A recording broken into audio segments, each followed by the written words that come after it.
지난번에 제가 안식일에 대해서 굉장히 강조를 많이 했죠. 안식일에 대해서. 그 제가 강의한 것 중에 안식이란 무엇인가 강의 있습니다. 그거 안 들어보신 분들은 꼭 들어보시기 바랍니다. 안식일이 뭔지 제대로 알아야 돼요.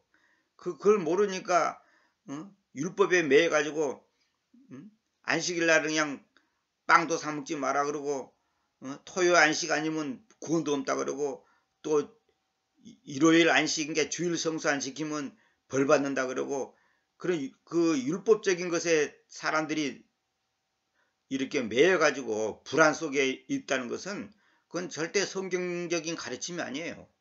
그래서 제가 이제 생각지도 않았는데 이제 하나님이 또 이런 말씀을 감동을 주어갖고 제가 이걸 보충 강의하려고 오늘 잠깐 이거 적어놨습니다. 자 봅시다. 히브리서 3장 18절. 그리고 누구에게 그분께서 그들은 그분의 안식으로 들어가지 못할 것이라고 맹세하셨습니까? 단지 믿지 않았던 자들에게 그리하지 않았습니까? 그러니까 주님께서 누구 보고 그분의 안식 안으로 들어가지 못할 것이라고 했냐? 믿지 않았던 자들에게. 그러니까 하나님의 말씀을 믿지 않고 하나님을 받아들이지 않는 자들에게는 안식으로 들어갈 수 없어요. 그러니까 안식일을 거룩하게 지키라 이 말은 뭐냐면 하나님을 믿으라 이 말이에요. 그러니까 하나님을 네 마음속에 주인으로 모셔드리라. 그것이 안식일을 지키는 거예요. 우리가 날마다 안식일해야 됩니다. 그러면 토요일만 안식일이고 일요일만 안식일이고 월, 화, 수, 목, 금요일 날은 안식일이 아닌가? 그게 잘못된 거라니까. 그러니까 성경이 전체 가르침은 십자가의 그 사건과 연결시켜서 십자가에서 재해석이 돼야 되는 거예요. 이게 옛유언, 이 구약이라고 하는 옛유언의 모든 기록들은 신약, 이 새 유언에서 해석을 해야 되는 거예요. 다 해석을 해놨잖아요. 그게 뭔 말인지를. 그러니까 옛유언과 새 유언이 딱 짝을 맞추는 거예요. 딱 이렇게 뭐랄까 일맥상통하는 거예요. 그래서 자 봅시다. 여기 봅시다. 그렇게 우리는 그들이 불신앙 때문에 안에 들어갈 수 없었다는 것을 봅니다. 불신앙. 그러니까 내가 하나님을 불신앙하잖아요. 그 사람은 안식을 범하고 있는 거예요. 아니 내 마음속에 참된 안식이 없는데 내가 주님을 바르게 영접하지 않았는데 또 주님을 영접했다 하더라도 지금 내가 주님 안에서 안식을 누리지 못하고 있는데 토요일날 일요일날 교회 예배당 가고 1시간 앉아있다고 그걸 안식일을 지킨다고 한다는 것은 참 웃기는 얘기지. 그게 진짜 웃기는 얘기지. 아니 내 마음에 안식이 없는데 토요일날 하루 종일 앉아있으면 뭐하고 일요일날 하루 종일 예배당에 살면 뭐하냐고. 그것이 안식일이냐고. 그게 안식은 뭐냐. 쉰다는 거예요. 내 마음이 평안하게 쉰다는 거예요. 내 마음이 불안해갖고 있는데 무슨 안식일이냐고. 그거는 형식이고 율법이지. 그래서 여기 내가 써놨죠. 안식은 순종에 대한 보상이다. 그렇죠. 순종해야지 안식이 있는 거예요. 순종해야지 안식이 있습니다. 순종 안 하는데 안식이 있다. 그런 거는 없어. 그런 거는 없어요. 아니 쉽게 얘기해서 부모의 말에 순종했을 때 자녀 입장에서 안식을 누리지. 부모의 말에 불순종이면서 나는 안식해. 내 마음이 너무 편안해. 그건 말이 안 되는 거죠. 선생님이 내일 숙제해와라. 그러면 숙제해와야지. 숙제해와고 있는 사람은 자 이제 숙제 검사 한다라고 우리 초등학교 다닐 때 전부 다 이렇게 선생님이 이제 돌아다니면서 이제 이렇게 눈으로 검사했잖아요. 근데 숙제를 해온 사람은 평안해. 근데 숙제 안 해온 사람은 벌써 가슴이 선생님 들어오는 것부터 그냥 아주 그냥 들어올 때부터 불안한 거야. 그래갖고 이제 매를 들고 이제 이렇게 검사로 다니면 그냥 뭐랄까요. 마음이 두근두근하단 말이에요. 이거는 그게 순종을 없는데 안식이 있다. 그건 말도 안 되는 얘기예요. 그거는 있을 수가 없는 얘기예요. 주님의 일조차도 서두르거나 안달하거나 정신없이 분주한 것은 자기 열심이다. 즉 죄이다. 이거 굉장히 중요한 말입니다. 주님의 일을 내가 했는데도 막 서두르고 안달하고 정신없이 분주해. 그건 자기 열심이라는 거죠. 다시 말하면 주님의 일을 하는데 안식한 가운데서 해야지. 왜 막 그냥 마음이 조급하고 막 불안하고 막 뭐랄까 빨리 이걸 끝내야 되는데 이런 거 있잖아요. 저도 그 번역할 때 초창기 때는 그런 그 말하자면 그런 오류를 많이 보냈어요. 그럼 내가 오늘 2장을 해야 되겠다, 3장을 해야 되겠다 딱 약속을 해. 이제 왜냐면 이제 게으르지 않기 위해서 내가 이제 하는데 그 컨디션이 안 좋고 해서 이제 2장을 못 끝내잖아. 그럼 막 불안하고 그냥 마음이 그냥 아주 조급한 거야. 그러면 이거 잘못된 거야, 이거는. 이거 잘못된 거예요. 어떤 이유가 됐든지 내가, 물론 내가 이제 게을러서 그렇다면 그것도 그냥 문제가 있지만은, 내 몸이 말 안 듣고 내 상황이 안 좋아서 오늘 2장을 못 끝내면 그냥 못 끝낼 수도 있다, 이렇게 생각해야 될 건데, 내가 그냥 막 안달하는 거야. 그래가지고 제가 열병이 걸린 거 아니에요. 열병이 걸렸다니까. 할 일은 많지 몸은 안 따라주고 그러니까 막 그냥 밀어붙이는 거야. 막 그냥 그러다가 우리가 다 병드는 거예요. 그래서 내가 정신적으로 열병이 걸려갖고 완전히 한 5일 동안 죽다 살아났잖아요. 응? 이거 다 잘못된 거예요. 그게 다 죄예요, 죄. 자기 열심이단 말이에요. 자기 열심. 응? 자기 열심. 자기가 믿는 하나님. 하나님은 이렇게 하면 날 좋아할 거야. 자기가 스스로 상상하는 거야. 근데 하나님은 그렇지 않거든. 예를 들어서 한 줄을 번역하든 한 장을 번역하든 네 형편과 처지에 따라서 해라 그러면 될 건데 우리는 막 그냥 그걸 스스로가 그냥 매여갖고 있는 거야. 거기에. 그거 다 잘못된 거예요. 올해 내가 1,000만 원을 벌어야 될 건데 아이고 아직까지 내가 500만 원도 못 버는데 그런 거 다 죄입니다. 다 죄예요. 오늘 내가 하루에 석장 보기로 했는데 석장 못 읽었네. 아이고 그것이 바로 자기 열심이라니까. 아니 성경에 주님께서 석장 보라 그렇게 돼 있어요? 2시간 기도해라 그런 말 없잖아요. 스스로가 그렇게 율법을 만들 필요가 없단 말이에요. 항상 요한일서 있잖아. 하나님의 사랑에는 자유함이 있는 거예요. 자유함이 있어야 돼요. 그렇다고만 지멋대로 하라는 그런 게 아니라 스스로가 그 율법을 만들 필요가 없다는 거예요. 그래서 내가 시가서 131장 우리가 시편 그잖아요. 시편 이런 말은 성경에 없습니다.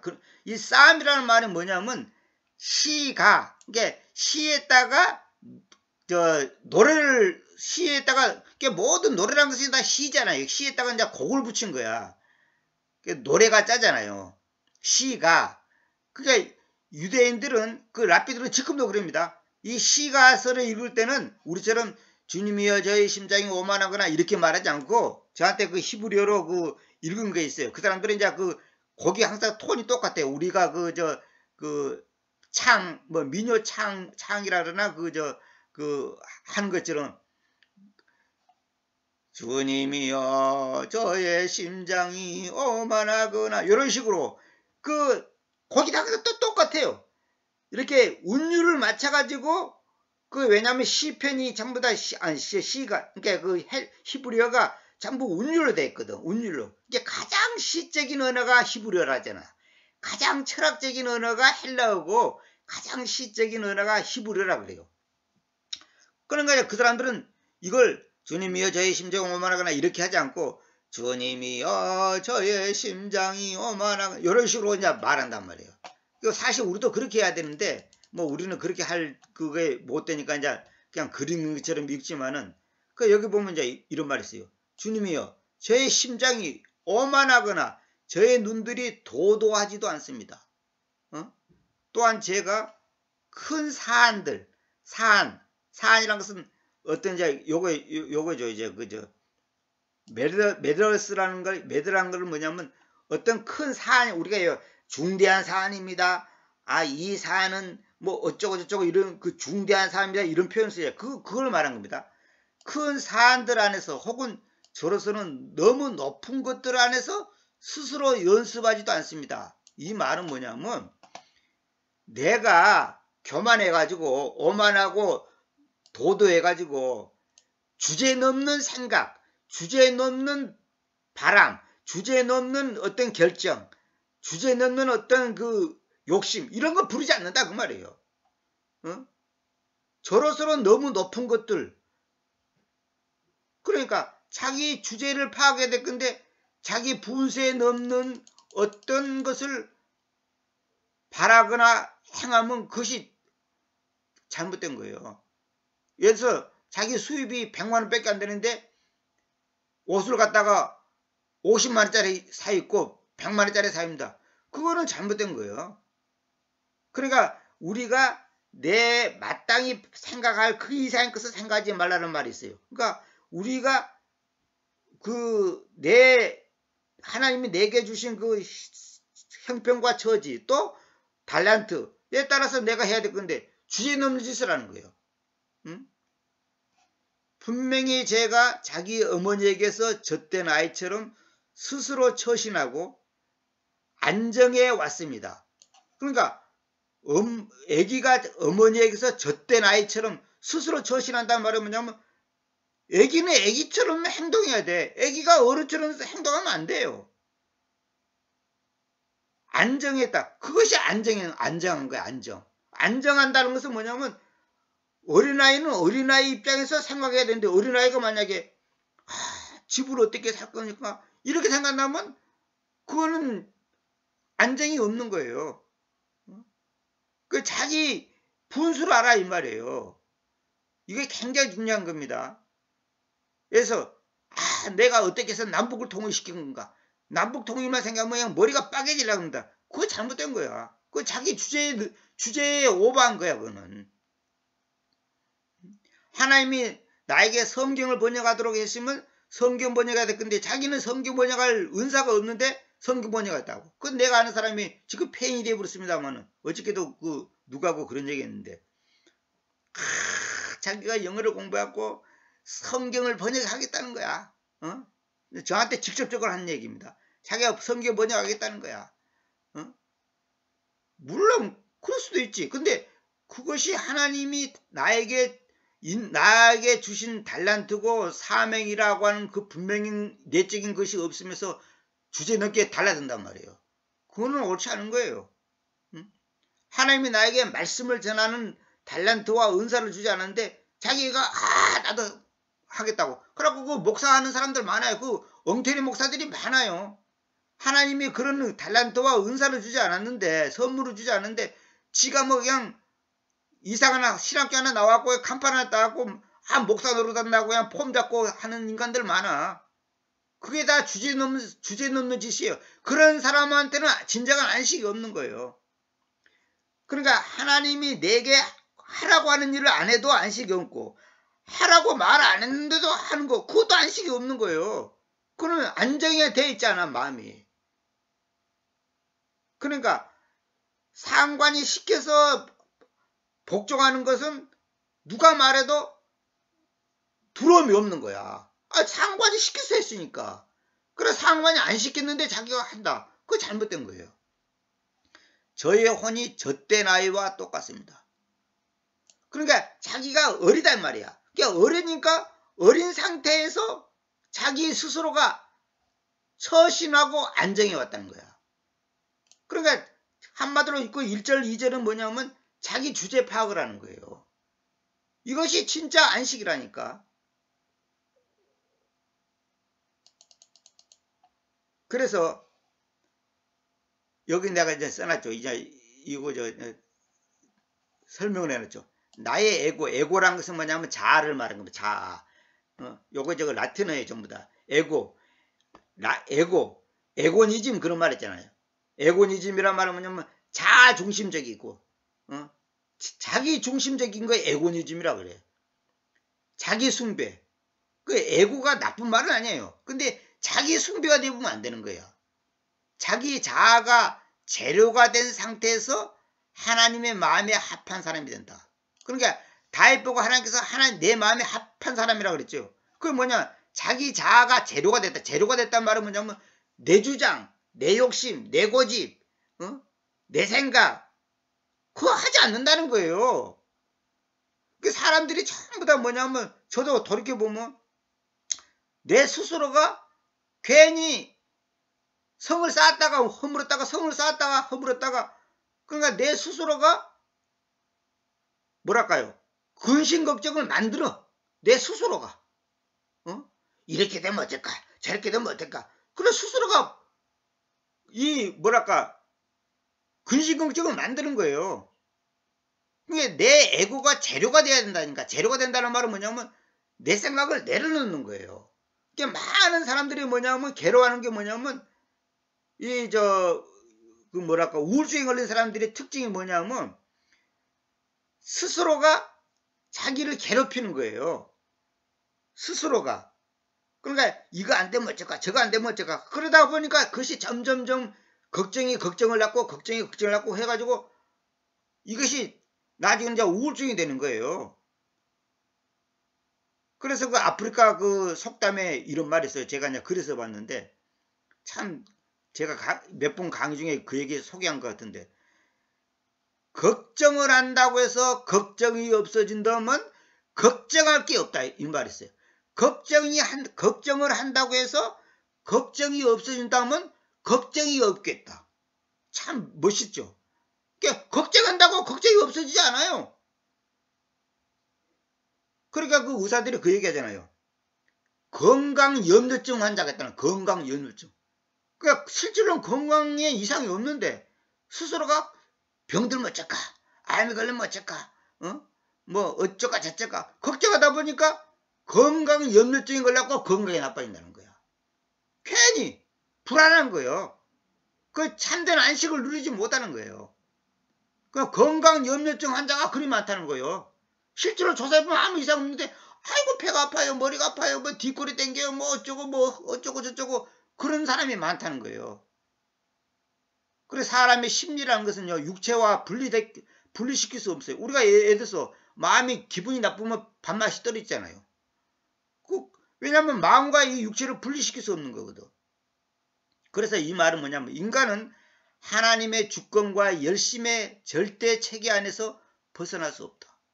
내가 그 에베소서 강의하면서도 몇 번을 얘기했잖아요. 어저께도 또 하나님께서 에베소서를 또 보충하라고 자꾸만 이렇게 뭐랄까 자료를 자꾸 주니까 자꾸 에베소서가 지금 강의가 길어져요. 나는 에베소 1장 간단히 그냥 설명하고 말라고 했더니 계속 그 내 마음에 부담이니까 밤 10시 11시 누워서 지금 불 끄고 잠자고 있는데 하나님이 내 마음에 그 어떤 감동과 어떤 그 뭐랄까 사인을 줘요. 이건 경험하지 않으면 모릅니다. 그러면 일어나가지고 또 이제 할 수 없이 또 컴퓨터 켜가지고 또 보충을 하는 거예요. 보충을 안 해도 되지만은 내 마음에서 그 보충을 해야 된다는 그 부담을 나에게 주니까 안 할 수가 없는 거예요.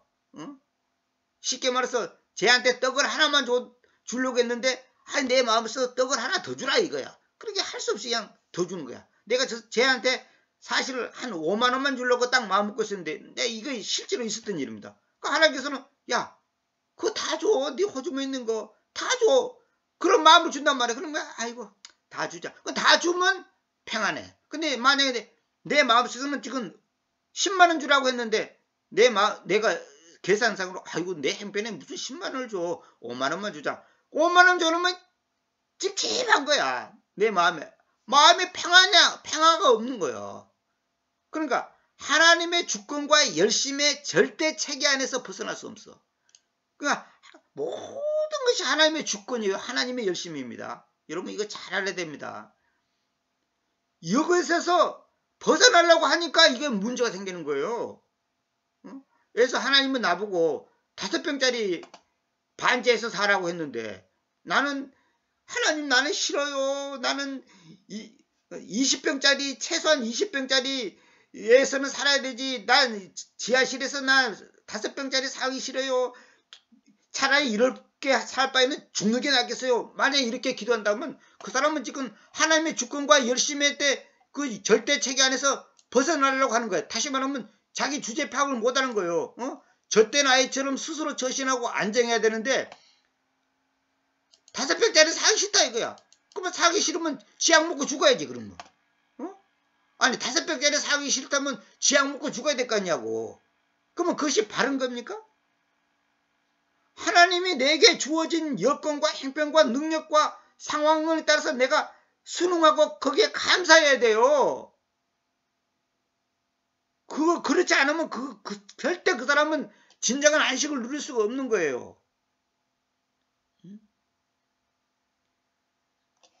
이스라엘이 이제부터 그리고 영원히 주님 안에서 소망하게 하소서. 이스라엘이 누굽니까? 내가 이스라엘에서 설명했죠. 이스라엘이 뭐냐? 하나님을 본 사람, 하나님을 만난 사람, 하나님을 본 사람이다. 하나님을 본 사람은 이제부터 그리고 영원히 주님 안에서 소망하게 하소서. 그러니까 하나님을 봤다는 말은 무슨 말이에요? 하나님과 나 사이에 인격적인 만남이 있었다는 거예요. 인격적인 만남이라는 것이 뭐예요? 그분의 절대 주권과 그 열심의 절대 체계 안에서 내가 아멘 하고 받아들이는 거예요. 그것이 바로 나의 에고, 내 자아가 제로가 되는 거예요. 모든 근심걱정의 원인이 뭔지 아십니까? 내 자아가 하나님의 절대 주권 앞에서 굴복하지 않고 도전하는 거예요. 맞짱을 뜨는 거야, 맞짱을. 하나님, 이럴 수가 있습니까? 저럴 수가 있습니까? 왜 나에게 이럽니까? 내가 하나님 앞에 헌금도 많이 하고 기도도 많이 하고 봉사도 많이 했는데 왜 우리 가정에 이런 어려움이 있습니까? 왜 나는 이런 인생을 살게 합니까? 왜 그 많은 사람 중에 내가 암이 걸려야 됩니까? 그 많은 사람 중에 왜 내 자식이 사고가 나야 됩니까? 이런 거 있잖아요.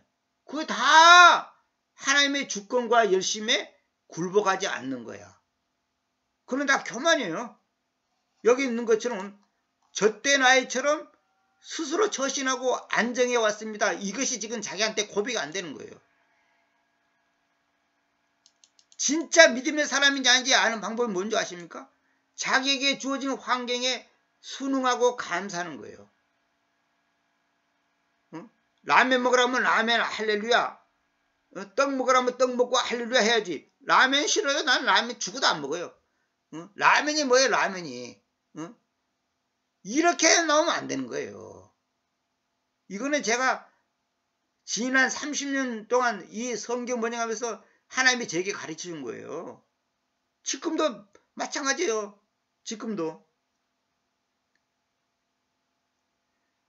그러니까 우리가 가장 겸손한 사람, 가장 예수 잡는 사람은 누구냐? 하나님이 나에게 주는 환경에 감사가 나오는 사람이에요. 왜 그래? 왜 그래? 왜 그래? 그러면 끝없어. 이건 답이 없는 거야. 물론 이제 인간이다 보니까 이제 괴롭고 뭐 그런 불평도 나오고 짜증도 나오고 낙심도 나고 화도 나고 저도 같은 인간을 다 이해합니다. 저도 다 그런 과정을 다 거쳤고 지금도 그런 면이 있겠죠. 그러나 하나의 원칙은 그렇다는 거예요. 그래서 우리가 사도 바울이 날마다 준다는 말이 바로 그런 거예요. 날마다 내 생각을 내려놓는 거예요. 사도 바울 마음 같으면 그냥 당장 그냥 저놈들 그냥 벼락을 내려서 다 죽여주면 좋겠지.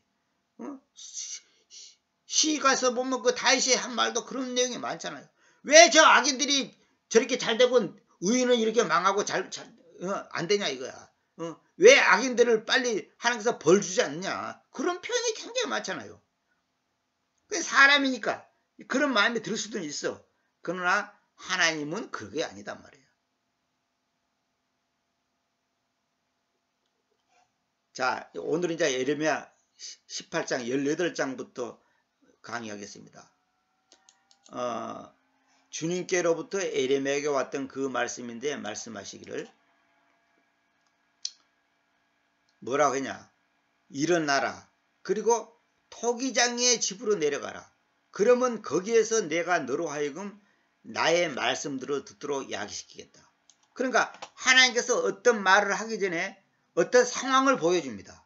우리도 마찬가지예요. 하나님께서 어떤 나에게 응답을 주기 전에 어떤 지시를 하기 전에 그 상황을 만들어줘요. 그래서 한마디로 말해서 이제 어떤 그 샘플을 보여주는 거예요. 그러니까 왜 토기장이 이 그릇 만드는 집으로 내려가라. 그러면 거기서 내가 너로 하여금 나의 말씀들을 듣도록 야기시켰다. 그러니까 그냥 하나님의 말씀을 바로 그냥 딱 얘기하면 그만일 건데 왜 토기장이의 집으로 내려가라 했냐. 그때 내가 토기장이의 집으로 내려갔다. 그러니까 하나님이 내려가라니까 내려갔어. 그런데 눈여겨보라. 그가 바퀴들을 위해서 작품을 가공하였다.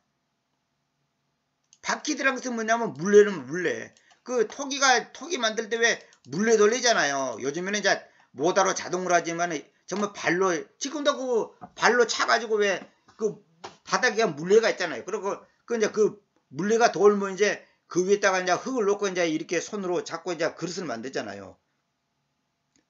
그걸 보고 바퀴들이라고 그래. 이제 바퀴가 있어가지고 이제 그 위에서 이제 작품을 가공하였다는 거죠.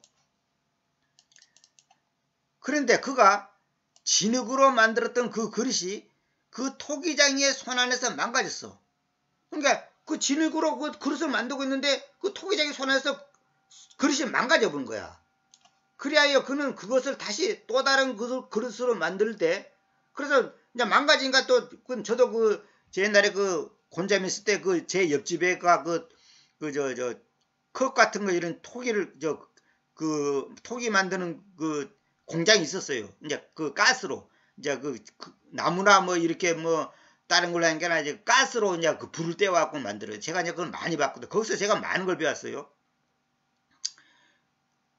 온도가 있잖아요. 1500도인가? 하여튼 그 몇 도 이상을 올라가면요. 그 불이 하얀색이 됩니다. 처음에는 빨간색. 두 번째는 조금 높으면 파란색이 됩니다. 더 높아지면 어떻게 되는 줄 아십니까? 하얀색이 돼요.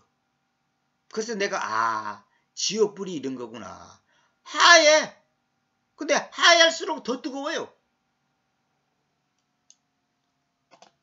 또 다른 그릇으로 만들 때 그것을 만들려는 그 토기장이에게 좋게 보이는 대로 만들었다. 그러니까 토기장이가 그릇을 만드는데 그릇이 망가져 버린 거야. 그러니까 다른 그릇을 만드는 거야. 그래서 그것을 만들려는 그 토기장이에게 토기장이 마음에 들게끔 좋게 보이는 대로 만들었다는 거예요. 이걸 이제 에레미야에게 하나님께서 이제 샘플로 보여주는 거예요. 뭐라고 할 얘기가 있어서 그렇겠죠. 그때 주님의 말씀이 나에게 왔는데 말씀하시기를 뭐라고 말하냐 하나님께서 오 이스라엘의 집안아. 그러니까 이스라엘을 하나의 한 식구로 이제 보는 거예요. 이스라엘의 집아 이렇게 말하면 안 돼요. 하우스가 이 건물도 되지만 집안. 그러니까 우리가 박씨 집안, 김씨 집안 그런 말이죠. 그런 의미로도 쓰입니다. 이스라엘의 집안이 말하면 야곱의 집안이 말이에요. 그게 다 야곱의 후손이니까. 야곱이 변해서 이스라엘이 됐잖아요. 그러니까 이건 뭐냐면 이스라엘이 됐다는 것은 뭐예요? 야곱이 이스라엘을 받게 됐다는 것은 하나님을 봤다는 거 아닙니까? 하나님을 봤다. 이 말은 뭐냐면 하나님과 인격적인 관계가 맺어졌는 거야. 다시 말하면 구원받은 백성이 된 거야. 그런데 하나님 앞에서 엉터리로 하니까 이제 그때부터 이제 문제가 생겨. 구원받았는데 구원받은 사람답게 순종하지는 못하고 지 멋대로 사는 것을 보여주는 것을 지금 우리한테 지금 에레미야를 통해서 지금 보여주는 거 아닙니까? 지금 구원받지 않은 사람한테 말하는 게 아니에요. 나중에 내가 에레미야 강의 때 그 얘기 좀 해주려고 그러는데 그 계시록에 보면 내가 문 밖에 서서 두드리노니 누구든지 내 음성을 듣고 문을 열면 내가 그와 더불어 먹고 마시고 뭐 이거 계시록이 있잖아요. 그걸 전부 다 지금 잘못 설명하는 거 굉장히 많습니다. 목사들이. 그 안 믿는 사람한테 하는 말이 아니에요. 믿는 사람 보고 하는 말은 믿는 사람 보고. 그게 뭔 말이지 나중에 이제 그 에베소 강의 때 내가 좀 더 자세히 얘기해 주려고 그러는데. 그래서 내가 이 토기장이처럼 너희와 함께 행할 수 없느냐? 이 말은 뭐냐면 내가 너희들에게 어떤 그릇을 너희를 어떤 상태로 만들려고 했는데 너희가 내 손 안에서 망가져 버렸어. 그러니까 내가 다시 다른 모양으로 이제 다른 그릇을 만들겠다는 거예요. 주님께서 말씀하신다. 눈여겨보라. 그 진흙이 그 토기장이의 손 안에 있듯이 그렇게 너희는 나의 손 안에 있다. 오 이스라엘의 집안아. 이건 뭐예요? 모든 것이 하나님의 손 안에 있다. 세상 사람들이 그런 말 쓰잖아. 부처님 손바닥 하나 있다 그런 표현을 쓰잖아요. 너희는 나의 손 안에 있다. 이 말은 뭐냐? 하나님의 주권 안에 있다 이 말이에요. 이게 굉장히 중요한 말입니다. 여러분이 아무리 날고 뛰고 해도 소용없어. 부자 되려고 부자 되고 뭐 오래 살고 싶다고 오래 살고 뭐 잘 나가고 싶다고 잘 나가는 게 아니에요. 하나님의 손 안에 있다니까. 여기 아까 그 시가서에 있는 것처럼 하나님의 주권과 열심의 절대 체계 안에서 벗어날 수 없다. 이 말은 뭐냐면 하나님의 손 안에서 벗어날 수 없다. 하나님의 의지, 뜻 안에서 벗어날 수 없다 이 말이에요. 이걸 여러분 인정해야 돼. 여러분과 내가 인생이 하나님의 손 안에서 벗어날 수 없어. 왜? 야곱이 변해서 이스라엘이 됐기 때문에. 쉽게 말해서 하나님의 자녀가 됐기 때문에 내 마음대로 할 수가 없고 해서도 안 되는 거야. 내 마음대로 하면 안 돼. 이게 나의 자아가 하나님의 뜻보다 앞서버리면 그때부터 문제가 생기는 거예요. 그 칼빈이 말한 것처럼 성경이 가는 만큼 나도 가고 성경이 서면 선다 이거야. 다시 말하면 하나님의 말씀이 우하면 우하고 좌하면 좌하고 그렇다면 그런 거 안 그렇다면 안 그런 것이지 내 생각을 집어넣으면 안 된다니까. 왜 이럴까 왜 이럴까 왜 이럴까 100년을 연구해 보세요. 그 답이 나오는지. 응? 내가 가끔 바둑 얘기하잖아. 아마추어 9급은 프로 구단위를 넣는 걸 이해를 못한다니까. 이해를 못하는 게 정상이라니까. 그 비정상이 아니에요. 정상이야. 근데 지가 지 실력이 없어서 이해를 못하면서 아 답답해 아 답답해 아 괴로워 아 답답해 그러면 답답해봤자 지만 손해지. 지 주제를 알아야지. 아 나는 아마추어 9급이니까 프로 구단이 왜 저렇게 놓는지 이해하지 못한다. 그건 당연한 거야. 그거 다 뜻이 있고 이유가 있겠지.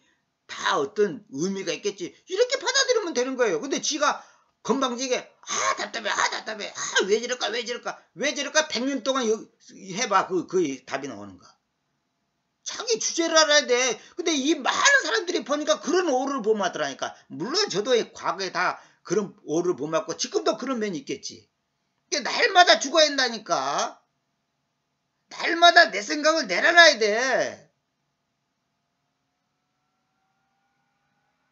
봐봐요. 쉽게 얘기해서 아 김정은이 저놈은 왜 안 죽을까 왜 안 죽을까 그래봤자 그건 소용없는 얘기야. 우리가 그런 생각 하지면 안 돼요. 옛날에 내가 그런 생각을 가지잖아요. 아니 김정일이는 왜 병도 안 드냐 저거는 왜 병도 안 드냐 그런 생각했어요. 근데 어느 날 딱 죽어버린 거야. 그런데 깜짝 놀란 거야. 야 이건 우리가 상상할 수 없는 일이구나. 그러니까 무슨 찰나 그 말은 어떤 한 순간이 있단 말이야. 어떤 순간이 내가 한 민족에 관련하여 그리고 한 왕국에 관련하여 이야기할 것인데 그러니까 한 민족이나 한 왕국에 관련하여 이야기할 것인데 그것을 뽑아내려고 그리고 무너뜨리려고 그리고 멸망시키는 것이다. 그러니까 뭐냐면 한 민족이 있고 한 왕국이 있다. 한 순간에. 근데 그 왕국과 그 민족에 대해서 내가 이야기를 할 건데 왜 뭐 하려고 그러냐. 뽑아내고 무너뜨리고 멸망시키려고. 이건 이제 예레미야한테 하나님이 말하는 거예요. 만일 저 민족이 근데 그 민족이 어떤 민족을 내가 이제 한순간에 그렇게 하려고 했는데 만약에 그 민족이 저 민족이 그들을 반대하여 내가 선언해 왔는데 그러니까 그 민족을 반대해서 하나님께서 어떤 말을 선언했다는 거야. 근데 그들의 악으로부터 돌이킨다면 그러니까 그 니느베 백성 보고 하는 말은 니느베가 뭐냐면 아시리아의 수도가 니느베입니다. 니느베. 그 아시리아 수도에 보고 너희들은 멸망시켰다 했는데 그들이 악에서 돌이키니까 내가 그들에게로 행하려고 생각했던 그 악에 대하여 회심하겠다. 그 좋은 예로 그 니느베 보고 하는 말이었잖아요. 응? 요나 보고 니느베 백성 가서 회개하라고 회심하라고 말하니까 그들이 돌이켰잖아요. 그러니까 하나님께서 멸망시키려고 했는데 그 악에 대하여 회심하겠다 이 말은 뭐냐면 그 악이란 말은 뭐냐면 그들에게 벌을 뭐 기근이면 기근 전쟁이면 전쟁 어떤 안 좋은 거 있잖아요. 그걸 보고 악이라 그래요. 그 악에 대해서 회심하겠다. 마음을 돌이키겠다 이 말이에요. 하나님께서. 근데 이거 리펜트란 말이 우리가 보통 회개하다 그럴 때 이제 리펜트를 쓰거든요. 리펜트. 근데 성경은 뜻을 돌이킨다, 마음을 돌이킨다 할 때도 리펜트를 똑같이 써. 그러니까 이 리펜트라는 단어가 우리가 잘못했을 때 할 때는 회개한다, 회심한다. 그러니까 이제 우리가 마음을 돌이키지만 또 하나님께서는 어떤 일을 뭐 하나님이 뭘 잘못하고 회심하고 회개하는 게 아니고 어떤 뜻을 돌이킬 때, 그래서 이걸 이제 뜻을 돌이킨다 그렇게 번역하는 사람도 있는데, 그렇게 번역한다고 의미적으로는 맞지만은 단어적으로는 틀리죠. 똑같은 거니까. 그래서 제가 똑같이 하는 거예요, 이게. 왜냐하면 그 의미가 뭐냐면 같은 회심이라도 잘못해서 회심하냐, 마음을 돌이켜서 그래서 엄마가 얘한테 회초리를 종아리를 때리려고 했는데 잘못했다고 비니까 종아리를 안 때리잖아. 그게 회심이야. 마음을 돌이킨 거예요. 그래서 내가 저는 단어를 일관성있게 똑같이 번역했습니다. 그리고 무슨 찰나에 내가 한 민족에 관련하여 그리고 한 왕국에 관련하여 이야기할 것인데 그것을 건축하고 갖고 오는 것이다. 그러니까 다른 어떤 민족이 있는데 그 민족에 대해서는 멸망시키고 뭐 이렇게 벌주려는 게 아니라 건축하고 가꾸려고 그리고 잘되게 하려고 했는데, 그런데 그렇게 한마디로 봐서 지금 엄마가 아들이 학교 오면 지금 학교에서 돌아오면 이제 떡 주고 빵 주려고 딱 준비하고 있는데, 그런 마음을 갖고 있는데, 아니 얘가 와서 그냥 아주 엄마를 기분 나쁘게 어떤 그 사고로 쳤다. 그래서 뭐 시험을 너무 잘못 받았다. 아니면 뭐 누구에게 싸움을 했다. 이렇게 하면 마음이 싹 바꿔지잖아. 우리도 그러잖아요. 근데 만약 그것이 나의 시야 안에서, 자기 하나님의 시야 안에서 악을 행하여 나의 음성에 순종하지 않는다면, 그렇다면 내가 그들에게 은전을 베풀고자 한다고 내가 말한 바 그 선에 대하여, 그러니까 내가 그 민족에게 지금 건축하고 가꾸고 이거 복을 주려고, 쉽게 말해서 복을 주려고 딱 그런 마음을 갖고 있는데, 은전, 이 베니트란 말은 은전입니다. 이게 은혜를 베푸는 거, 은전을 베풀고자 한다고 내가 말한 바 그 선, 아까는 그 악인데 이거에서는 선, 굿, 좋은 것, 그 선에 대하여 회심하겠다. 그렇게 쉽게 말해서 복을 주려고 했는데 순종하지 않아. 그러면 마음을 돌이키겠다 이 말이야. 우리도 그래요. 하나님 앞에서 내가 쟤한테 지금 복을 주려고 했다고 생각하고 있는데 뭘 잘되게 하려고 했는데 불순종하네. 그럼 하나님께서 마음을 돌이키는 거예요. 그러므로 그 말은 뭐냐면 우리 보통 이제 컴온 그러면 이제 뭐 이제 시작 뭐 이렇게 할 때 이제 컴온 그잖아요. 여기 고적인 표현인데 고투란 말은 그만 이제 어떤 말을 할 때 시작할 때 이제 전개할 때 뭐랄까 유추시켜서 하는 표현이죠. 그러므로 유다의 남자들과 예루살렘의 주민들에게 이야기하라. 뭐라고 말하냐? 이렇게 그 주님께서 말씀하신다. 눈여겨보라. 내가 너희를 반다여 악을 짜맞추고 너희를 반다여 한 계략을 계략한다. 계략 알죠? 장깨 부르는 거. 장깨 부르는 게 아니라 어떤 것을 모의해갖고 이제 꾀를 내갖고 이제 어떤 것을 계획하는 걸 보고 계략이라고 하잖아요. 우리 계획서에는 계획이라고 되어 있을 거야 아마. 계획이라고 그러면 안 됩니다. 너희는 지금 각자 자기의 악한 길로부터 되돌이키라. 그리고 너희의 길들과 너희의 행함들을 선하게 만들라. 좋게 만들라 이 말이에요. 다시 말하면 지금 너희가 잘못한 것에서 돌아서서 바르게 해라 이 말이에요. 그러니까 만약에 그걸 안 하면 내가 너희를 반대하여 악을 짜맞추고 너희를 반대하여 한 계략을 계략한다. 하나님께서 지금 너희가 함정에 빠지도록 내가 해버리겠다 이거예요. 그걸 지금 예레미야한테 지금 말하고 있는 거예요. 예루살렘의 주민들, 여기서 예루살렘이니까 남쪽 유다 백성이죠. 유다 백성. 그러니까 유다의 수도가 예루살렘이잖아요. 북쪽 이스라엘의 수도가 사마리아예요. 그러니까 유다 백성에게 지금 하는 말이에요. 그러니까 이 시대가 지금 뭐냐면 북왕국과 남왕국이 지금 갈라져 있는 상태. 우리나라처럼 이제 남북한이 갈라져 있는 상태입니다. 이 예레미야 시대가. 그러자 그들이 말하기를 뭐라고 말하냐면 아무 소망도 없다. 다만 우리는 우리 자신들의 계략들을 쫓아 걸어가겠으며 우리는 각자 자기의 악한 심장의 공상을 행하겠다고 하였다. 그러니까 이걸 반성할 생각을 안 하고 소망 없어. 될 대로 되라. 그냥 막가파가 되는 거야. 될 대로 되라. 그냥 우리는 우리 마음대로 살자. 이거야. 그러니까 하나님께서는 뭐냐면 하나님께서는 너희가 만약에 내 말대로 안 한다면 내가 악을 짜맞추고 계략한다. 한 계략. 어떤 계략이 있단 말이야. 그런데 그렇게 하면 아이고 큰일 났네. 빨리 하나님 앞에 똑바로 살아야 되겠는데 이렇게 할 생각을 안 하고 뭐냐면 그러면 아무 소망도 없네. 그러면 다만 우리는 우리 자신들의 계략들을 쫓아 걸어가겠으며 우리는 각자 자기의 악한 심장의 공상 이건 마음의 공상을 행하겠다. 이 공상이라는 말은 뭐냐면 한마디로 말해서 헛된 상상을 하는 거예요. 내가 옛날에 공상에 대해서 여러 번 얘기했는데 그 창세기 6장 5절에 있습니다. 그러니까 우리 마음이 악한 마음을 갖고 있는 거예요. 그걸 상상하는 거예요. 그러니까 유다 백성이 얼마나 완악한지 이제 한번 보여주겠죠. 응? 그러므로 이렇게 그 주님께서 말씀하신다. 너희는 지금 그러한 것들을 들어왔던 이교들 가운데서 물으라. 이스라엘 처녀가 매우 전율한 짓을 행해왔다. 그러니까 너희는 지금 그러한 것들을 들어왔던 이교들 가운데서 물어보라는 거야. 이교들, 그러니까 안 믿는 사람들한테 가갖고 한번 물어보라. 그런 소식을 들었는데 그 이교들이라는 것은 이제 안 믿는 사람들, 이게 하나님의 백성이 아닌 사람들을 보고 말한 거죠. 물어보라는 거야. 이스라엘 처녀가, 이 말은 뭐냐면 이스라엘의 처녀가 그러면 안 되고 이스라엘이라는 처녀, 그러니까 이스라엘을 처녀에다가 비유는 거야. 처녀라는 것은 뭐냐면 아직 결혼을 안 한 여자잖아요. 다시 말하면 순수하게 지금 있는 처녀가 매우 전율한 짓을 행해왔다는 거야. 전율하다.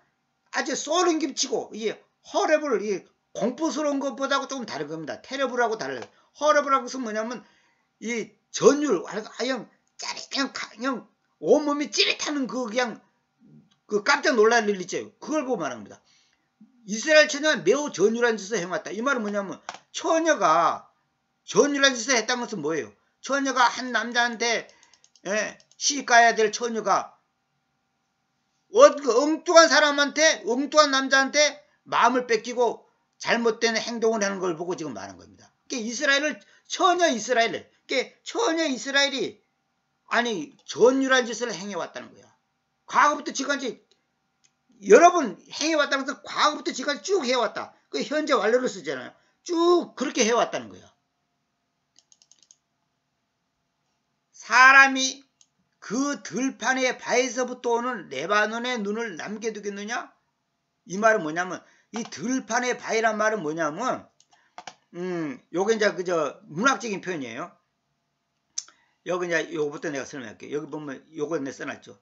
레바논 산에 대한 시적인 표현이라고 그랬죠. 이게 들판의 바위란 말은 뭐냐면 들판이 있는데 들판에 바위가 있으면 딱 바위라는 것은 그 팽팽한 들판에서 딱 솟아 있잖아요. 그 산을 레바논 산을 지금 가리키는 겁니다. 그걸 지금 시적으로 표현한 거예요. 들판의 바위에서부터 오는 레바논의 눈을 남겨두겠느냐. 이 말은 뭐냐면 레바논에 있는 그 산에서 높은 산에가 눈이 있잖아. 눈을 남겨두겠느냐. 이 말은 뭐냐면 눈을 떠나겠느냐. 다시 말하면 우리가 아들이 아버지 집을 떠난다 할 때 그 리브라는 단어 써. 그 디파트하고 다릅니다. 리브라는 것은 뭐냐면 왜 자녀가 시집 갈 때 결혼할 때 부모를 떠나죠. 떠날 때 그 리브라는 단어 써요. 그 말은 뭐냐면 부모하고 그냥 결별한다는 뜻이 아니라 부모를 남겨두고 자기 몸만 빠져나가는 거야. 부모를 뒤에 남겨두고 그때 이 표현을 쓰는 거예요. 다시 말하면 레바논 그 산에서 오는 그 레바논의 눈을 남겨두겠냐. 그 레바논 눈을 뒤에 두고 떠날 수 있겠냐 이 말이에요. 그 말은 뭐냐. 혹은 또 다른 장소에서부터 오는 흐르는 냉수들이 저버려지겠느냐. 이 말은 뭐냐. 이제 앞에 말하고 이 이 앞절을 말하고 이 저 하반절 말하고 이게 같은 맥락입니다. 이 말은 뭐냐면 요거 내가 써놨죠. 들판의 바위란 것은 뭐냐면 들판의 바위 흐르는 냉수도 이 말은 뭐냐 불변하는 자연계를 들어서 자연은 그대로 있잖아요. 바위도 그만 그대로 있고 산도 그만 있고 저 흐르는 물도 계속 그대로 흐르잖아요.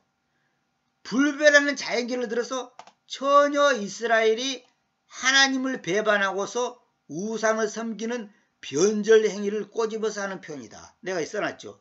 그게 뭐냐면 들판의 바위, 그 레바논 산이 그대로 있고 그 레바논 산에는 눈이 있단 말이에요. 그건 그대로 있는 거야. 변함이 없어. 또 다른 장소에서부터 오는 흐르는 냉수들이 져버려지겠네요. 그 말은 뭐냐면 흐르는 냉수들이 갑자기 없어지고 그걸 갖다가 뭐 그것이 그냥 사라지고 이런 거 없어. 여전히 레바논 산에는 눈이 있고 흐르는 냉수들이 또 물은 계속 흐르고 변함없이 그대로 어제나 오늘이나 똑같이 그대로 있는데 그런데 이스라엘은 내 백성 이스라엘은 그렇지 않다고 하는 것을 지금 이걸 얘기를 하는 거예요. 그러니까 처녀 이스라엘이 하나님을 배반하고 우상을 섬기는 변절 행위를 지금 꼬집어서 그 자연계를 비유를 들어서 지금 설명을 하는 거야. 항상 성경 보면 그 자연의 상태를 비유로 드는 거예요. 그래서 그 예레미야 2장 13절을 옛날에 예레미야 할 때 내가 2장 할 때 설명했는데 왜냐하면 나의 백성이 두 가지 악들을 범해왔기 때문이니 그들이 살아있는 물들의 원천인 나무를 저버려왔고 아무 물도 붙들 수 없는 부서진 물저장고들인 물저장고들을 그들에게 쪼아내어왔다. 그러니까 내 백성이 살아있는 물, 생수의 근원인 나를 저버려왔다. 그리고 물을 붙들 수 없어. 그러니까 그 물저장고에 금이 가가지고 부어도 물이 새버린 거야. 그러니까 그 물을 저장할 수 없는 그 물저장고들을 그들에게 쪼아내왔다. 그러니까 결국 뭐냐 하면 헛짓거리 해왔다 이 말이에요. 헛짓을 해왔다 이 말이에요.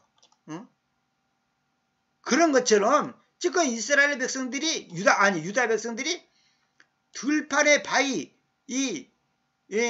레바논 산에서 그 눈이 있잖아요. 그 눈이 그대로 있잖아요. 그러니까 눈을 떠나서 그러니까 눈을 제껴두고 내가 살 수가 없어. 그러니까 그거하고는 나하고는 이 차이 달라진 게 없다는 거예요. 어제도 눈 있고 오늘도 눈이 그대로 있는 거야. 또 물도 흐르는 냉수도 어제도 흐르고 오늘도 흐르고 그대로 있는 거야. 그런데 왜 내 백성은 변화가 일어나고 변절을 해가지고 달라졌냐 이 말이에요. 그러니까 나의 백성이 나를 잊어왔기에 그들이 허무함에게 향을 태웠다. 허무함, 헛된 우상에게 향을 태워왔다. 우상을 생겼다 이 말이에요.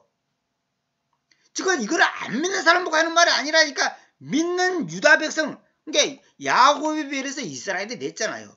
그리고 그러니까 믿는 사람들한테 다시 말하면 하나님을 믿는다고 하는 사람 보고 하는 말이에요. 오늘 이거 지금 우리 보고 하는 말이에요. 우리 보고. 이거 역사적으로 그냥 그 사람들이 그랬네. 그렇게 하면 아무 소용없어. 지금 저와 여러분에게 지금 하는 말이단 말이에요. 여러분이 하나님을 잊어오지 않았어요? 하나님 앞에서 변절하지 않았어요? 잘 될 때는 뭐 주님 감사합니다 해놓고 조금만 자기 원하는 대로 안 되면 불평불명 많이 했잖아요. 그것이나 이스라엘 백성들이 당시에 우상을 섬기는 거나 다를 바 하나도 없는 거예요. 허무함에게 향을 태웠다 이 말하면 헛된 신에게 이 말이에요. 헛짓거리에게 향을 태워왔다는 거예요. 요거 의인화를 시킨 거예요. 허무함. 그래서 솔로몬이 왜 그저 전도서 보면 헛되고니 그때가 헛된 것이 아니라 허무함 중에 허무함이다. 허무함 중에 허무함이다. 모든 것이 허무함이다. 여러분이 지금 부자 되려고 머리 굴리고 있습니까? 아파트를 사가지고 지금 어떻게 하면 돈을 벌어볼까 머리 쓰고 있습니까? 그게 허무함이에요. 허무함. 그리고 그들이 자기들로 하여금 고대의 행로들에서부터의 자기들의 길들 안에서 실족하도록 행로들 안에서 도두지 아니냐는 길 안에서 걸어가도록. 그리고 다시 말하면 자기들 하여금 그들이 고대 옛날부터 있는 행로들이 있어. 그 좁은 길이 있는 거야. 그 길에서부터 자기들의 길들 안에서 실족하는 거. 그 행로들 안에서 도두지 아니한 길 안에서 걸어가도록. 지금 유다 백성들이 하는 짓거리가 지금 그렇게 하고 있다는 거예요. 지금. 그 다음에 자기들의 땅을 황폐시켜서 영속하는 휘바람을 불거리로 만들도록 야기시켜왔다. 그 말은 뭐냐면 영속하는 휘바람을 분다는 이 히싱이란 말은 뭐냐면 휘바람을 분다는 말이에요. 휘바람을 분다. 휘바람을 분다는 걸 보고 히싱이라 그래요. 그러니까 영속하는 휘바람을 불거리. 그러니까 주변 사람들이 봤을 때 뭐냐면 아이고 꼴 좋다. 저것들 뭐 하나님 믿다고 하더니 꼴 좋다. 이렇게 조롱거리가 될 수밖에 없도록 누구가 자기들의 땅을 황폐시켰다 이 말은 뭐냐면 땅을 오염시켰다 이 말은 무슨 뭐 요즘처럼 무슨 기름을 쓰고 뭐 하고 황폐시켰다 그 말이 아니라 이방신을 받아들여 갖고 하나님만 믿어야 될 그 땅에 우상들이 곳곳에 서 있는 그걸 지금 땅을 황폐시켰다 그렇게 표현하는 겁니다. 영속하는 휘바람을 불거로 만들도록 야기시켜왔다. 그러니까 너희들이 지금 한마디로 말해서 남들이 봤을 때 안 믿는 사람이 봤을 때도 조롱거리가 될 수밖에 없는 짓거리 해왔지 않냐 이거야. 거기로 지나가는 자마다 경악하고서 깜짝 놀라고서 자기 머리를 흔들 것이다. 그러니까 안 믿는 사람이 봤을 때 예수 믿는다고 하는 그 신자들이 하는 짓거리가 보니까 갯돈이나 떼먹고 세금이나 탈취하고 양심 속이하고 하나님 안 믿으면서 믿는다 하고 선거 때가 되면 예수 믿는 자하고 성기적 끼고 예배당 가고 사진 찍고 그런 짓거리 하는 사람들이 얼마나 많아요. 그러니까 우리가 말로는 하나님 믿는다고 말은 하는데 실제로 하는 행동이 한마디로 말해서 조롱거리 받을 수밖에 없는 짓거리를 하지 않냐 이거. 자기 머리를 흔든다는 것은 지나가는 사람들이 고개를 살레살레 돌리는 거예요. 이것이 지금 오늘 크리스찬들의 모습이다 이 말이에요.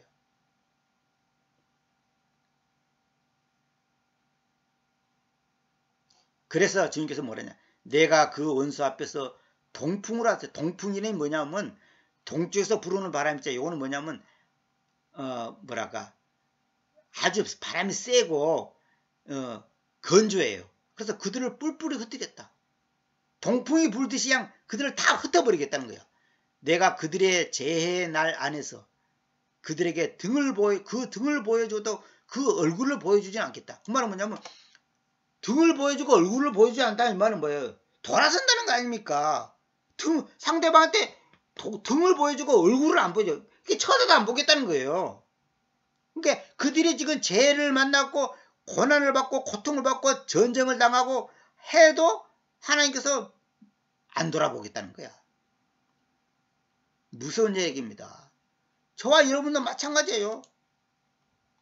우리가 하나님 앞에서 잘못했을 때 하나님께서 이렇게 징계를 내리는 거예요. 그러니까 이 징계가 없다면 사생아예요. 그러니까 하나님이 순수하게 우리에게 연단시켜서 하는 경우 있지만 대부분이 뭐냐면 우리가 하나님 앞에서 뭔가 끊지 못하고 버리지 못하고 포기하지 못한 뭔가가 있기 때문에 하나님께서 우리에게 동풍으로 하듯이 그냥 재산 다 날리게 해버리고 건강도 잃게 하고 여러 가지 고난을 주는 거예요. 그러니까 하나님께서 안 보겠다는 거예요. 그래서 우리가 아까 그 254장 부른 것처럼 정말로 예수 앞에 나와서 그 주님의 보혈을 의지할 수밖에 없는 거예요. 철저히 회개해야 돼. 안 그러면 큰일 납니다. 오늘 뭐 이거 다 끝날 수 없으니까 오늘은 여기까지만 제가 하겠는데, 그러니까 결국은 뭡니까? 우리가 하나님 앞에서 순종하냐 안 순종하냐, 이게 열쇠예요. 진정한 안식이 뭔지 아십니까? 하나님 앞에 순종하는 사람이 안식이에요. 순종 안 하면 안식 없어요. 근데 우리는 뭐냐면 내 생각이 앞서 있기 때문에 아니 내가 왜 이리 가난하게 살아야 돼? 아니 내가 왜 이래야 돼? 이 자기를 갖다가 생각해볼 때 이 불만이 많거든. 그러니까 이게 결론은 뭐냐면 이 성경 전체 가르치면 항상 하는 말이지만은 하나님의 뜻, 하나님의 의지 다 같은 말입니다. 하나님의 뜻, 의지 같은 말이에요. 하나님의 뜻과 의지, 주권, 그분의 섭리, 그것에 내가 고개를 숙이고 어린아이처럼 스스로 자기를 낮추어 자기를 스스로 처신하고 그걸 받아들일 거냐 안 받아들일 거냐 이거예요. 외국에서 여러 해 동안 그 처녀의 몸으로 그 선교사를 한 사람이 이제 그 간증을 제가 오래전에 들어봤는데, 그냥 나이가 차고 이제 그래서 이제 힘도 붙여서 이제 한국으로 왔는데, 한국에 오니까 자기 몸 하나 뉘울 수 있는 공간이 없다는 거예요. 방이 없다는 거예요. 하다못해 사골세 반지하에 아니면 지하방이라도 사글세 방 하나 얻어서 살 수 있는 여건도 안 된다는 거예요. 그래서 어떤 자매 집에서 얹혀 사는데 그 자매도 이제 그 공부 때문에 이제 그 방을 조그마한 방을 하나 얻어갖고 이제 이렇게 이제 같이 사는데 그분이 갈 데가 없으니까 같이 자는데 얼마나 좁았냐면 똑같은 방향으로 같이 눕지를 못해. 왜? 너무 좁으니까. 그게 한 사람은 머리를 이쪽으로 돌리면 한 사람은 머리를 반대쪽으로 돌려서 자야 돼. 방이 좁으니까. 방에 아무래도 조그만 어떤 물건 같은 게 있을 거 아닙니까? 그런데도 감사하다는 거예요. 너무너무 감사하다는 거예요. 그러고 그분의 내 글을 그 얘기 들어보니까 뭐냐면 책상이 있었고 이제 이렇게 앉았고 이렇게 책도 좀 쓰고 이제 이렇게 상 같은 게 있어야 될 거 아닙니까? 근데 상이 없어. 상인이 뭐 이렇게 밥상 같은 게 없어. 그러니까 어떻게 하냐면 쓰레기통이 있는데 조그마한 쓰레기통인데 쓰레기통 위에다가 조금 넓적한 저 박스 같은 거라든지 이제 판자떼기를 어디 구했는가 봐. 박스 같은 거 이제 좀 빳빳한 걸 구해가지고 그 위에다가 쓰레기통에다가 그걸 놓고 그 위에서 글을 썼다는 거. 글도 쓰고 성경도 있고 그렇게 했다는 거예요. 그런데도 감사하다는 거예요. 야, 내가 그 말 듣고 야, 이분 정말로 대단한 분이구나. 왜? 나 같은 말이에요. 아니 내가 처녀의 몸으로 수십 년 동안 외국에서 선교했는데 하나님이 방 한 칸도 안 주고 세상에 쓰레기통 위에다가 판자 놓고 글 쓰고 거기서 놓고 또 밥 먹고 이런 삶을 살게 하다니 이렇게 섭섭한 마음이 생길 수도 있잖아요. 나 같으면 그냥 너무너무 그냥 좀 억울할 것 같아요. 그런데 감사하다는 거예요. 그런 거 갖고 자기 하나님 앞에 불평하지 않고 뭐 이럴 수가 있습니까? 저럴 수가 있습니까? 그런 거 없다는 거예요. 야, 진짜 선교사구나. 진짜 하나님을 믿는 사람이구나. 진짜 하나님의 섭리와 주권 앞에 자기를 완전히 맡긴 사람이구나. 아, 내가 갑자기 그 생각이 나네. 오래전에 들었어요, 제가. 뭐 10년도 넘은 것 같은데, 훨씬. 야, 정말 저와 여러분이 이렇게 돼야 돼요. 이게 정상이에요. 근데 우리는 안 되잖아. 야, 제가 곤잠 있을 때 김치 하나도 없고 진짜 아무것도 없을 때 지금 돌이켜보니까 그때가 가장 행복했어. 진짜로. 왜? 오늘 죽든 내일 죽든 뭐 하나님 마음대로 하십시오. 나는 뭐 모르겠고 죽어도 좋고 살아도 좋고 마음대로 하십시오. 그렇게 그냥 내 마음을 딱 내려놓으니까 아무 원망하고 뭐 불평하고 그럴 게 없어. 근데요, 참 희한합니다. 가지면 가질수록 더 갖고 싶고 더 불만이 많아요. 5만 원 생기면 5만 원만 더 있으면 좋겠다.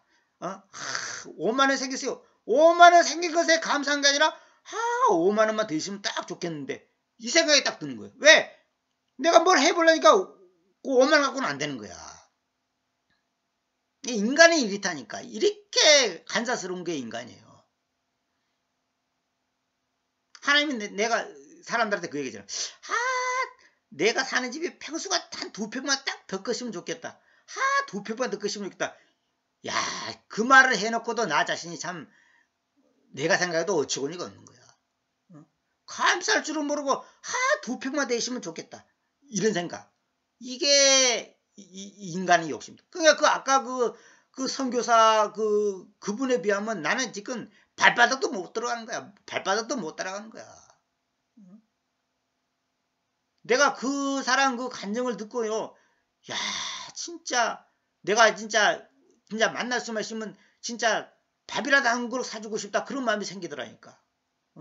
내가 조그만 상 하나 내가 사주고 싶다. 그런 마음이 들더라니까.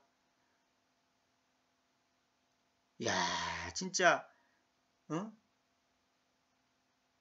쓰레기통 위에다가 판자 하나 놓고 거기서 글 쓰고 거기서 밥 먹고 그래도 자기가 감사하고 성경 보고 했다는 거예요. 지금 이제 어떻게 사는지 모르겠지만 우리가 이 정도가 돼야 되는 거 아니에요?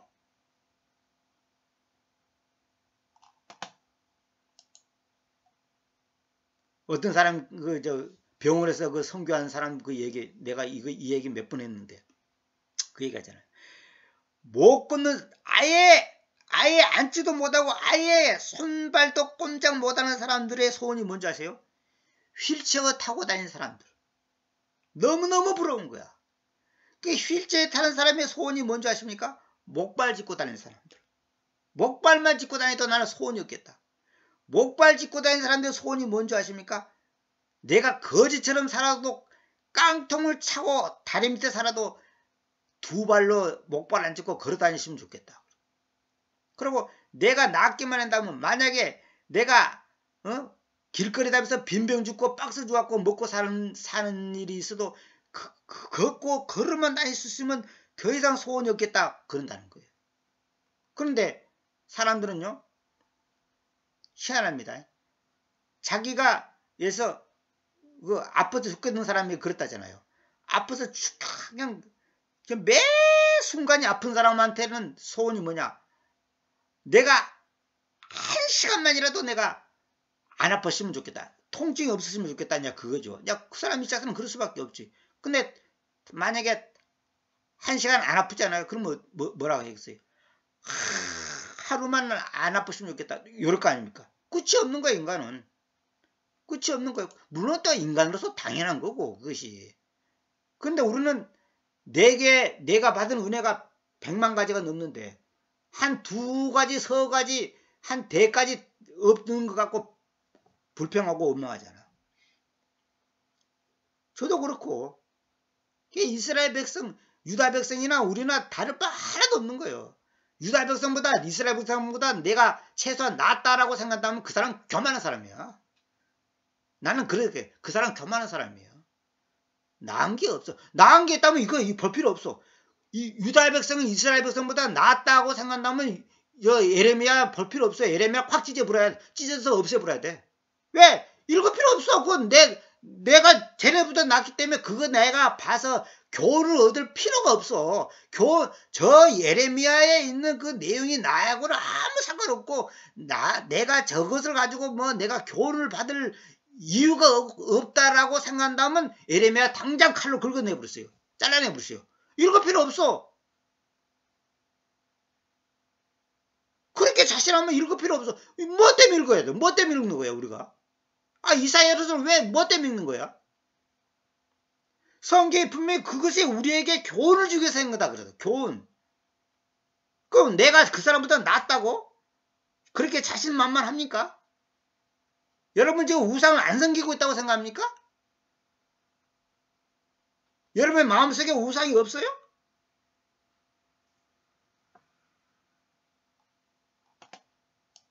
큰 소리 치지 마세요. 큰 소리 칠 거 없어 우리 하나님 앞에서. 오늘은 여기까지만 하도록 마치겠습니다. 스스로 자기 자신에게 돌아보시기 바랍니다. 죄 아파 쓰는 이 영혼은 기뻐